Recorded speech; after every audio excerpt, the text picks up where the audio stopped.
I'm here in a field. I'm in the middle of a field, in the middle of, spring. See how it's all, lush. This is lush. I'm in the midst of this lushness. I got sweaty hair.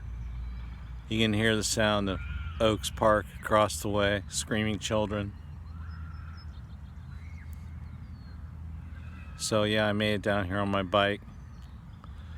Million millennials screaming past me on their $5,000 bikes because it's their personal velodrome, doing 25 to 30 miles an hour. No regard for human life except their own. Really considerate people. Basically, I have navel length that's more compassionate than they are. Anyhow, I managed to get down here. Literally a million millennials screaming by on multi-$1,000 bikes as fast as they can. And I actually didn't get squished. I wasn't the slowest moving vehicle out there, but I was vying for the blue ribbon in that department. Hey, sometimes the tortoise wins the race, right? So, what's on my mind? Memorial Day weekend. If we didn't go to war, we wouldn't have to remember those that died in battle. But we go to war to oil the war machine, which is arms manufacturers, Westinghouse, NBC Electric, GE Electric. I meant NBC, GE Electric. Westinghouse is CBS. ABC Touchstone is the big propaganda mouthpiece that toots the horn, get everyone all upset and excited, and identify the enemy that needs to be hunted down and eliminated for the safety of the fatherland. It sure as hell ain't for the motherland. The mother doesn't care. She wants her sons and daughters to stay home and live happy, productive lives. So I can't say this stuff around anyone who served because they will immediately go into PSD shock and identify me as the enemy and want to hunt me down and kill me. So I have to go out in the middle of this field where no one's around and no one can hear me.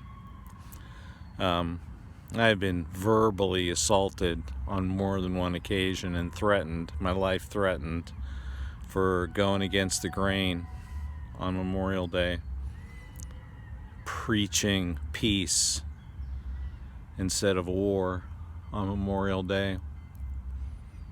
My father served, but he was a rational human being, even though he worked in the belly of the beast, Westinghouse, designing nuclear submarines, valves for nuclear submarines, the first, the earliest, the Nautilus. He worked on the goddamn Nautilus. That was the first nuclear submarine. We moved from Chicago to Pittsburgh so he could take the job at the Bettis plant, top secret, Westinghouse in Pittsburgh. I had a picture of the Nautilus, surfacing above my bed. I was brought up around this stuff. I wasn't born like some kind of liberal, radical, peacenik, hippie. These are my own choices that I made independently because I used thought and wisdom, and I analyzed and I looked at things from my own point of view. There was an awful lot of propaganda, Cold War in the 60s, and I battled through all that, came to my own conclusions. And when it was time for me to go to war at 18 in 1970, And I wound up with a not so good lottery number, 153. I still remember it. I'll remember it till the day I died. My father's still living, as it turned out, not for long. I told him I wasn't going to serve. And little green bug, excuse me, he's biting me. Oh well, I'll let him bite me. And I had a friend who was a friend. You know what a friend is. A friend is a Quaker. I lived in the Quaker state, for God's sakes. Pennsylvania, it's a Quaker state. A lot of Quakers there. A lot of friends, that's what they call themselves. He was prepared to get me out of the United States and hunker down. Okay, enough, little green bug. Hunker down in Canada to wait out the war. And I told my father these things. My father, who served in the Navy in World War II, training to be a fighter pilot, you know, take off from the decks of carriers. Not much chance of coming back, or if you do, you got one wing blown off and, you know, the side of your face. Fortunately, he got a medical discharge for an eye injury he sustained while training in a open-air cockpit near Hawaii. But I told him, I'm not going to serve. I'm not going to go. And he agreed with me. He had one rule, and bless his heart, I never told him that I broke his rule. Don't take acid. Whatever you do, don't take acid. Well, I wasn't an acid head, but LSD taught me a lot of things. A lot of things that you may never learn. So today, on Memorial Day, I say this.